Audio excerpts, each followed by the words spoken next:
आज हमारे बीच चतुर्वेदी जी हैं। चतुर्वेदी जी, सबसे पहला सवाल आपसे ये कि बिहार में आप किसकी सरकार देख रहे हैं, नीतीश बाबू की या भारतीय जनता पार्टी की? सबसे पहला मेरा यही सवाल है। देखिए, नीतीश बिहार के मुख्यमंत्री नहीं होने जा रहे। खिचड़ी कुछ अलग पक रही है, क्योंकि बीजेपी चाहती है कि और लोगों के विधायकों को मिला करके सम्राट चौधरी को मुख्यमंत्री बनाना चाहती है। नीतीश जी की जेडीयू के 85 विधायक हैं, 25 इनके हैं आरजेडी के। जी जी। 6 विधायक हैं इनके कांग्रेस के, 3 हैं लेफ्ट के और 5 विधायक हैं ओवैसी साहब ओवैसी के, 1 बसपा का है। तो कुल मिलाकर के अंतोगत्वा नीतीश पाला बदलने के फिराक में है, लेकिन उनके एक मंत्री लल्लन सिंह और दूसरे संजय झा ये मोदी और शाह के टच में है। तो उस स्थिति परिस्थिति में जेडीयू में टूट होती हुई दिखाई दे रही है। जेडीयू के विधायकों पर अमित शाह और मोदी की कड़ी निगाह है।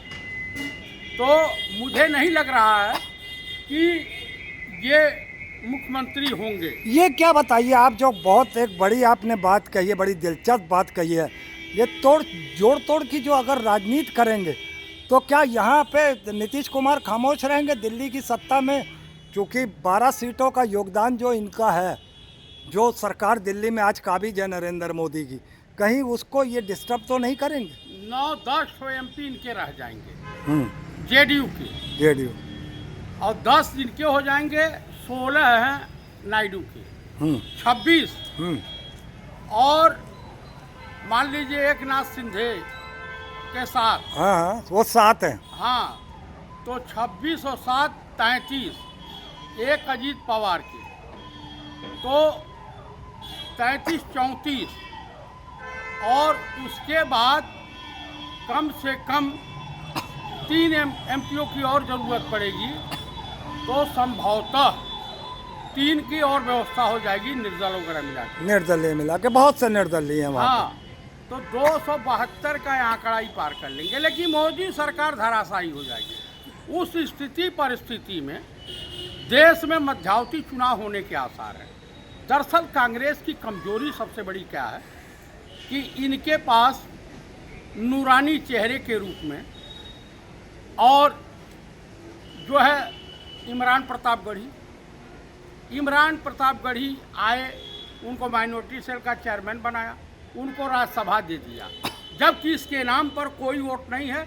एक गवैया है, बजैया है, और ये सिर्फ शेर व शायरी करती है। उसके बाद हर जगह चुनाव होता है, वहाँ पे अजय माकन और ये केसी वेणुगोपाल, ये 2-4 ऐसे स्लीपर सेल हैं जो राहुल जी को दिखाई नहीं देता है।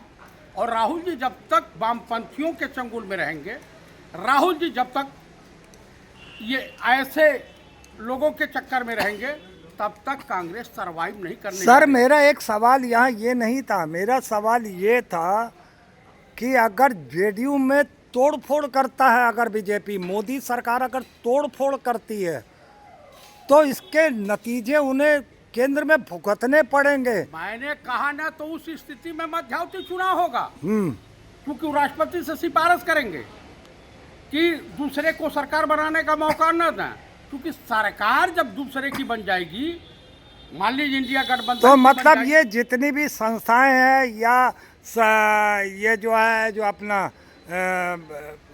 अपना ये राष्ट्रपति है, इसकी पावर बिल्कुल खत्म मानी जाएगी क्या? इस पे गुंडा तंत्र चलेगा, मोदी की ताकत चलेगी कि वो वहाँ पे विपक्ष को मौका ही नहीं देगा सरकार बनाने का? मैं आपको जो कहने जा रहा हूँ, हाँ। ये संघी है, भाजपाई है, हाँ। और ये संघी भाजपाई किसी के सगे नहीं होते।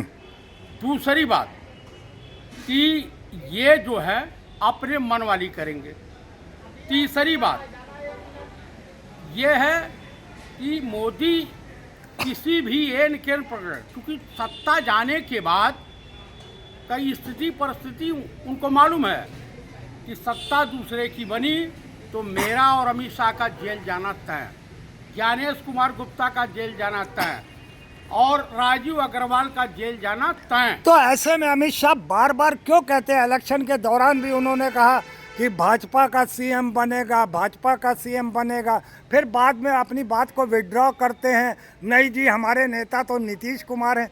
ये जो बदलता स्वरूप है अमित शाह का, एक गिरगिट जिस तरीके से रंग बदलता है उसी तरीके से अमित शाह भी रंग बदलता है। अभी भी मुझे ये जानकारी प्राप्त हुई है कि नीतीश कुमार को सीएम का चेहरा बनाया जा रहा है, तो ये कहीं ना कहीं भाजपा का ये तो एक मिनट, ये कहीं भाजपा का ये तो नहीं है कि थूक के चाटने वाली सरकार आज भी निरंतर ये थूक के चाटने वाला ही काम करेगी? कल का जो इनका भाषण था भाजपा कार्यालय का, नरेंद्र मोदी का, उस भाषण को आप सुन लीजिए। मैंने सुना है सर। सही आकलन मिल जाएगा। बिल्कुल सर। कहीं भी नीतीश कुमार का जिक्र नहीं है। नीतीश कुमार वो हो गए हैं काट के घोड़े, काट के उल्लू, काट के घोड़े, कुछ भी हो, मगर वो इन पे थोड़े नहीं है, थोड़े ये इन पे नहीं है थोड़े नीतीश को। महाराज अरे सर कैसे नहीं बिगाड़ सकते? आप कहाँ जा रहे हैं? दिल्ली में सरकार है कि नहीं? आपके आंकड़े हैं, आप क्या बना लेंगे? आपके पास कितनी 89 सीट है ना, उसके बाद आपके पास क्या विकल्प है? सरकार भाई भाजपा के पूरा कितनी 89 सीट्स हैं बस? 89 है। हाँ और 19 इसके हैं। हाँ सब जोड़ लीजिए, आप जोड़ लीजिए, आंकड़ा पार नहीं हो रहा है ना। AIM के ले लेंगे, मतलब ये वो जो है पंचर बनाने वालों से मदद मांगेंगे। ये पंचर बनाने, ये ओवैसी साहब की मदद लेंगे जिन्हें ये वो कहते हैं कि ये पंचर बनाने वाले हैं। भाजपा थूक के चाटेगी भाजपा। क्या वो कोई भी कुकर्म करने को तैयार है। आज नौगांवा कश्मीर में, मैं वही तो कह रहा हूँ, ये पंचर बनाने वाले। सुनिए, हाँ जी, नौगांवा बम विस्फोट हुआ है ना जी, थाने में जी करीब 10-12 लोग मर गए, 27-28 घायल है जी। जब थाना सुरक्षित नहीं है, पुलिस स्टेशन सुरक्षित नहीं है, दिल्ली सुरक्षित नहीं है, तो ये देश कैसे सुरक्षित हो रह सकता है? तभी हमको बता दीजिए। मैं वही तो कह रहा हूँ। मुझे बताइए, बिहार में इन्होंने जोर जबरदस्ती करके, सेटिंग करके, सिस्टम को अपने काबू में करके जीत हासिल कर लिया।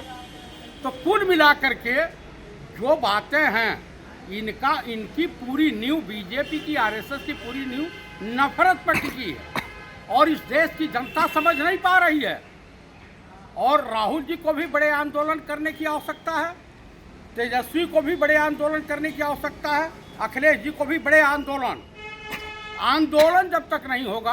क्या इसमें जन जी का सहयोग रहेगा, ये सवाल करना चाहता हूँ कि अगर आंदोलन करते हैं तेजस्वी जी, क्योंकि बिहार में जिस तरीके से 95% वोटिंग एक तरफा हो रही है, अप्रत्याशित वोटिंग हो रही है, वो काउंटिंग हुई है, उसके नतीजे आए हैं, तो ऐसे में क्या अगर तेजस्वी यादव और राहुल गांधी जी अगर सड़क पे आते हैं तो क्या उस पर जैन जी का भी कोई योगदान होगा? मुझे आप एक चीज़ बता दीजिए, इस देश का इतिहास रहा है हमेशा, कई 100 साल जो है गुलाम रहा, गुलामी मानसिकता लोगों की गई नहीं। तो जब गुलामी मानसिकता है तो उसी पे कोई भगत सिंह, चंद्रशेखर आजाद, सुभाष चंद्र बोस उस तरह का उभर करके आएगा और जंग लड़ी जाएगी। जी बिल्कुल, जंग लड़नी भी चाहिए, क्योंकि ये एक तरीके से संविधान, इस तरीके से संविधान का अपमान भी है। और इनको ये हमेशा संविधान के खिलाफ है, ये मनुस्मृति वाले हैं। तो मेरे कहने का अभिप्राय है, देश का लोकतंत्र, देश का संविधान खतरे में है। देश की जनता नहीं समझ रही है कि ये देश की जनता। चलिए चलते चलते एक आखिरी सवाल, फिर से वही सवाल, क्या नीतीश कुमार बिहार के मुख्यमंत्री बनेंगे या नहीं? ये इसमें एक आप छोटी सी टिप्पणी कोई कर सकते हैं? देखिए, नीतीश कुमार बिहार के मुख्यमंत्री नहीं बनने जा रहे। एनडीए गठबंधन के तहत जो वहां से छन करके खबरें आ रही हैं, और उनके जो आवास पे, सीएम आवास पर जो सुरक्षा बढ़ाई गई है, क्यों बढ़ाई उनको गई है? हाँ, मैं वही पूछने जा रहा क्यों बढ़ाई हूँ, गई? क्यों बढ़ाई गई है? क्या उन्हें कहीं ना कहीं हाउस कैप्चर अरेस्ट किया जा कैप्चर रहा है। किया है, अरेस्ट किया हुआ है कि वो विपक्ष से न मिल पाए? हाँ, अब समझ में आ गया हिंदी। हिंदी तो हमारे हम पत्रकारों को अच्छे से समझ में रहती है। तो जान लीजिए, उन कैप्चर कर लिए गए। कैप्चर करने का लाभ किसको होने वाला है, आप ये बताइए। भाई जबरदस्ती शपथ ग्रहण दिलवा देंगे, कहेंगे आप आराम कीजिए। ऐसे कैसे हो जाएगा? अरे तमाम है, सरकार में 62,000 करोड़ का, 62,000 करोड़ का घोटाला, आप 72,000 करोड़ का आप घोटाला। नीतीश कुमार को इतना कमजोर समझते हैं? मैं जो समझ रहा हूँ नीतीश, वो दिल्ली की सरकार किस बलबूते पे टुकी अरे हुई है? भाई! आपके भ्रष्टाचारों को दबा के ही तो नीतीश ने वहां पे सरकार को सपोर्ट दिया। अगर इधर आप पंगा लेंगे तो आप दिल्ली में नहीं हिलते नजर आएंगे। मैं आपको बता रहा हूँ, नीतीश कुछ नहीं बिगाड़ पाएंगे। अरे सर, ऐसा आप कैसे कह सकते मैं हैं? दावे के साथ की कायर आदमी है, चलिए आप, डरपोक है, चलिए मैं ये आप, समाजवाद के नाम पे बदनुमा धब्बा है। चलिए हम अपने आज की बात को यहीं विराम देते हैं। नमस्कार। नमस्कार।